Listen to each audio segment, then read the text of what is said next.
Dubai മാർക്കറ്റിൽ ഒരു correction ഉണ്ടോ അല്ലെങ്കിൽ ദുബായ് മാർക്കറ്റ് ക്രാഷ് ആവുമെന്ന് പറയുന്ന ആൾക്കാർ ഉറപ്പായിട്ടും കണ്ടിരിക്കേണ്ട ഒരു വീഡിയോ ആണിത്. എന്താണ് D33 അജണ്ട? 2033 ആകുമ്പോഴേക്ക് ദുബായിയുടെ GDP അല്ലെങ്കിൽ ദുബായിയുടെ എക്കണോമി ഡബിൾ ചെയ്യാനും ടോപ്പ് 3 ഗ്ലോബൽ സിറ്റീസിൽ ഒന്നായി ദുബായിനെ മാറ്റാനുള്ള ഒരു റോഡ് മാപ്പാണ് D33 അജണ്ട. ഏതാണ്ട് 100-ലധികം ഇന്നോവേറ്റീവ് പ്രൊജക്ട്സ് ആണ് D33 അജണ്ടയിൽ മുന്നോട്ട് വെക്കുന്നത്. UAE പ്രൈം മിനിസ്റ്ററും ദുബായിയുടെ ഭരണാധികാരിയുമായ Sheikh Mohammed bin Rashid Al Maktoum 2023 ജനുവരി 4-ാണ് ഈ അജണ്ട അവതരിപ്പിക്കുന്നത്. ബിസിനസ് ആൻഡ് ടൂറിസം രംഗത്ത് ദുബായിനെ ടോപ്പ് 3 ലിസ്റ്റിലേക്ക് എത്തിക്കുക എന്നുള്ളതാണ് ആദ്യത്തെ ലക്ഷ്യം.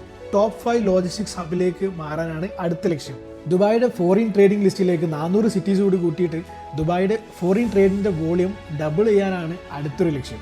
ദുബായിയുടെ സാമ്പത്തിക കോറിഡോറുകൾ 2033 ആകുമ്പോഴേക്ക് Africa, Latin America, South East Asian രാജ്യങ്ങളിലേക്ക് വ്യാപിപ്പിക്കാനാണ് അടുത്ത നീക്കം. അപ്പം എന്തായാലും ആശങ്ക വേണ്ട, ഇൻവെസ്റ്റ്മെൻറ്റ് ചെയ്യാനുള്ള പദ്ധതികൾ മാത്രം മതി.